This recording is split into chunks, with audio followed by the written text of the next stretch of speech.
everybody, welcome back or welcome to my channel. Today we're reading a Kurogiri X Listener by Hungry Writer on Wattpad. I've been searching for a Kurogiri X Listener for a very long time, and Hungry Writer is very good. So yes, I've read a lot of their one-shots. But this is titled Caught, and without further ado, let's get started. And then the main character explains the struggle between man and nature by making an analogy about the mountain in the first chapter. It's a great way to tie the story together. Can't believe I didn't see it before. I really need to brush up on my foreshadowing skills. Kurogiri had been talking about the new book he was reading for many minutes now, and you just listened to him with a smile on your face, shifting a little in your small seat at the bar. Relaxing moments like this was rare for the two of you because of Kurogiri's job as second in command of the League of Villains. Today there was not much planned, so you and Kurogiri were keeping it chill. So far it had been lovely. I think I should brush up on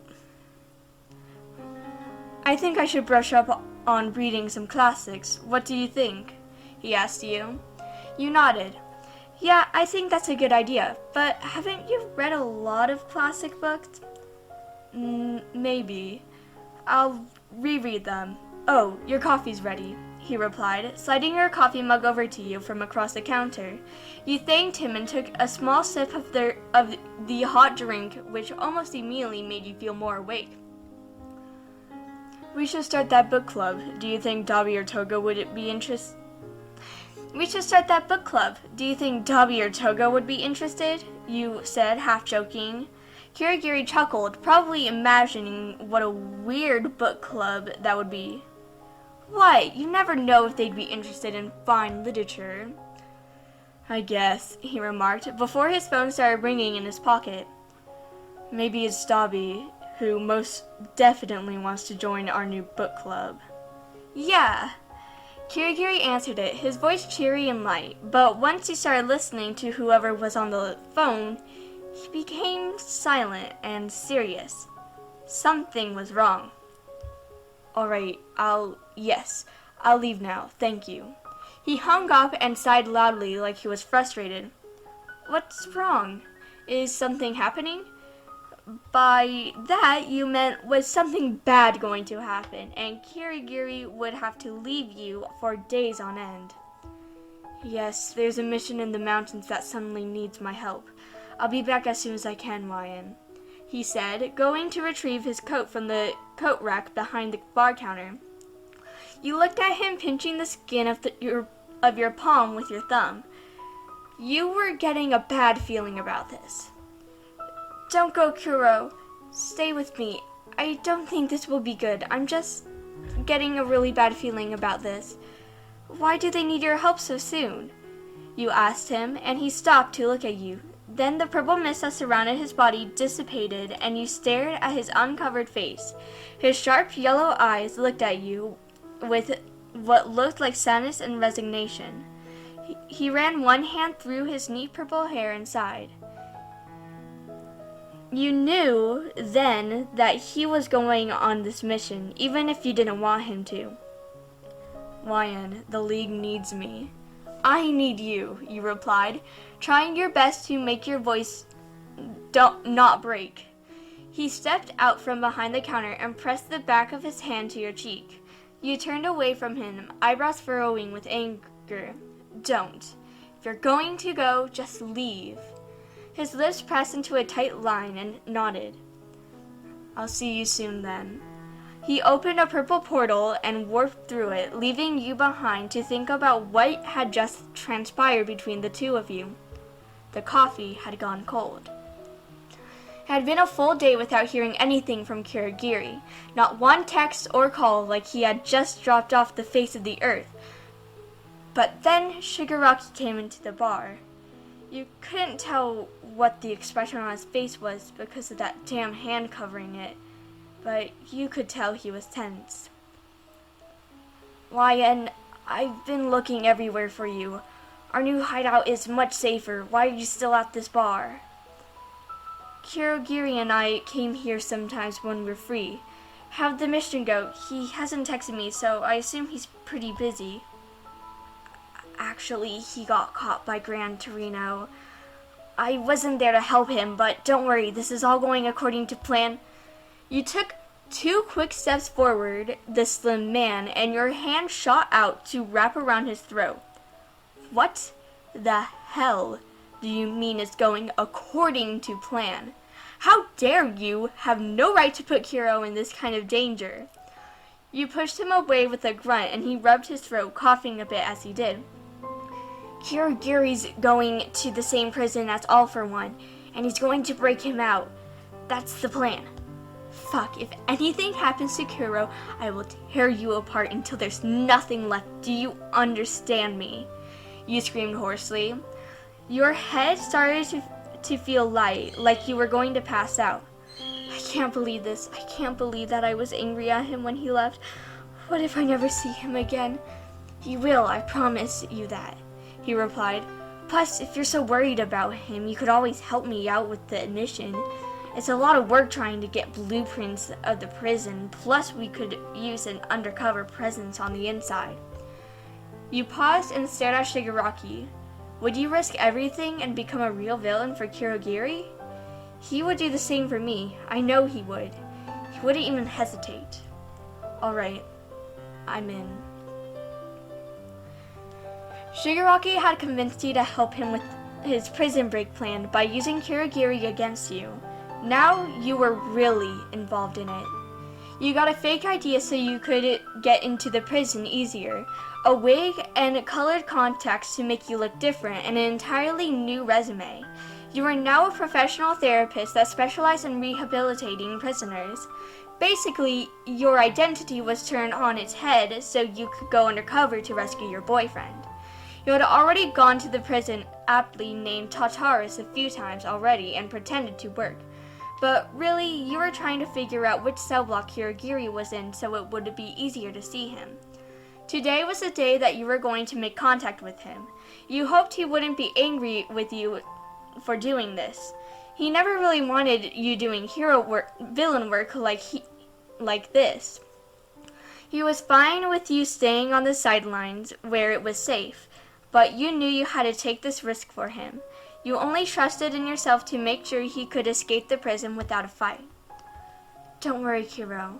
I'm going to get you back, you muttered to yourself as you drove towards Tartarus prison. It was an intimidating place, all gray with no windows, and it almost took you an hour just to get through the security clearance. With your heart pounding in your chest, you passed through security and went to the small workroom you had been assigned to. It was near the back of the prison on the first floor, just a regular filing job for all the paperwork. Luckily, your lunch break was pretty long, which gave you just enough time to find Kurogiri. You had already found out which cell block he was in by looking at the prisoner files. His cell block was pretty close to All for One's too, which made your job a little easier. You took some files out of the workroom and told your supervisor you needed to update Kurogiri's file. There's some missing information on his quirk that we need. Your supervisor sighed. Fine, but you can't just go in his cell. You'll have to talk to him over a speaker. As long as he can hear me, he'll recognize me. Alright, I understand, you said, clutching the papers closer to your chest. I just need a moment. You walked down the long corridor towards the cell blocks, accompanied by a security guard that your supervisor insisted you have. I don't think they trust me yet. I wish I could be alone for this. I'm going to have to speak to Kiro in codes. A long time ago, you and Kurogiri developed a secret code for each other in case you had to talk about villain stuff in public. It had been a while since you had to use it, but luckily you remembered how to do it. You walked into a secure room with the guard, and your eyes struggled to adjust to the darkness of it. Each cell has its own speaker, so just press the button for your cell, the guard explained. He pressed a red button and talked into the microphone that was sitting on a steel table. You have a visitor, Kurogiri. There was silence on the other end for a minute, and you gulped down. Your nerves were starting to get the best of you. Come on, Kiro, talk to me. Fine, do they need something? He asked, and you almost jumped in your place with joy. Hearing his voice after so long made your heart race in your chest, and your hand shook a few times when you went to press the button. I just need some information again. It's no big deal, really. Have you been honest with us about everything with your quirk? I've been as honest as I can be. Your voice sounds strange. Are you sick? You allowed yourself to grin a little bit and replied to him, No, I'm not. What's your birthday, by the way? That's not on the file. January 3rd. I was born at about 3 o'clock p.m. Is that enough info? He replied coolly, and you took your finger off the button, ending the conversation for now. Is that it? The guard asked you, which made you pause with hesitation. Well, I'll say bye. Don't want to be rude, you said, pressing the button again. The guard laughed at that and rolled his eyes. He's just a villain scum. I don't think he deserves that much politeness. You felt your blood boil at his comment, but you willed yourself to keep it cool. There was no way you were going to blow your cover because of one ignorant comment. Still, you said to him, before leaning into the microphone. Well, goodbye now. Your file is updated. Thank you, Kurogiri replied. I'll be back for you soon, Kiro. Just wait a few more days for me. That entire conversation had hidden codes spread throughout it. When Kurogiri asked if you were sick, that meant that he wanted to know if you were all right, and if there was anyone else you were with. When you asked him about your birthday, you were really asking him how many people he usually saw a day while in prison. He said the third, so you had to worry about 3 people that he dealt with on a daily basis. The guards must start rounds at around 3 o'clock, based on what Kurogiri said, so the prison break will happen before that so we can get Kurogiri before anyone notices. Shigaraki was proud of your work, and he even asked why you had never officially joined the league. We could use a quirkless member. There's less menacing and less likely to cause suspicion, he explained to you on the day of the prison break. You rolled your eyes and fiddled with the sleeves of your black jacket. Don't get too used to my help, Shigaraki. I'm only doing this for Kuro. Once I rescue him, it's over for me. Shigaraki chuckled, a breathy sound. Whatever you say. You ready to go? Ready as I'll ever be. As soon as you got into the prison, the operation began. You ran around quickly to set sensors in 4 areas around the prison. Sensors that would completely disarm the electricity for the prison. You knew the backup generators would take a while to start up, just from what you had heard, so you had the small window to get Kurogiri in and out, get Kurogiri out and get the league in. I need water. Ciao anyways. A few minutes passed after you put down the last sensor, when suddenly the entire prison went dark. It was go time. Guards rushed past you in the dark hallway, and you pushed one up against the wall. The master key, I know you have it. Kurogiri didn't know how much he had missed your voice. Once he got over his surprise at hearing you, he nearly broke out of the cell himself just to see your face. But he kept calm and listened to every word you said to him. When you started speaking in the code he taught you, he knew what you were doing. You had gone undercover for him, and this was going to be the biggest prison break in world history. All for One was here, Stain was here, Muscular, Mustard, Moonfish, and countless other villains were imprisoned in Tartarus, and you were helping to break them out. When his cell went dark, his heart began to pound. His cell was specially made for him, so he couldn't use his portals. The purple mist that usually surrounded his body was gone too. He wasn't sure how it worked, but he was powerless in here. He heard a faint tapping on the door before it opened. Who is it?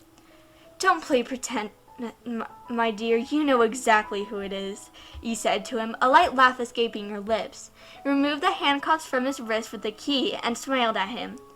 God, how he missed your smile. Your lips came crashing against his own, and your hands caressed both sides of his face. You kissed his lips, his his cheeks, no part of his face was left untouched by you. Kurogiri, I love you so much, you whispered. You know, they're stupid enough to have the same key connected to the cells that are connected to the handcuffs. Well, that's good for us then, he said, raising his eyebrow a little bit. You gazed at him and rested your hands on his shoulder. I gotta say, the prison outfit is kind of working for you. Kurogiri groaned. If I don't get into a suit soon, I'm going to kill someone. Let's go then. Shigaraki's waiting for us. Once Kurogiri got out of his cell and teleported the League of Villains into the prison, all hell broke loose. Shigaraki went straight for All for One's cell, which frankly scared you to death. All for One intimidated you to no end, but luckily everything happened so quickly that you didn't even get to see him. Kurogiri teleported almost every villain out of Tartarus and spread them throughout the city to wreak havoc. Then he teleported the entire league back into their new hideout, which was not much to look at. It was pretty much a dump, actually. It was such a surreal day that when you plopped down on the saggy couch, you almost started to cry, just from the tension of it all. Ryan, I don't know how I'm ever going to repay you. Kurogiri suddenly appeared just when you were about to break down. The purple mist was still not on his face. You looked up at him and bit down your bottom lip. You don't have to, Kuro. I did it because I wanted to. He smiled and sat down next to you. His arm looped over your shoulder, pulling you a little closer to him. You risked so much, too much for me. No, I didn't, you interjected. I did what I had to do because I need to protect you this time. You're always protecting me, doing everything you can to keep me safe. And this was just me trying to repay you. Kurogiri was quiet for a while before responding to you. Well, don't worry. I'll always protect you no matter what you have, no matter what, and you have no idea how grateful I am for you. You're amazing. You really are. You breathed out, feeling relief washed over you like an ocean wave. It had finally sunk in with you that Kurogiri was really back for good, and he was not going anywhere.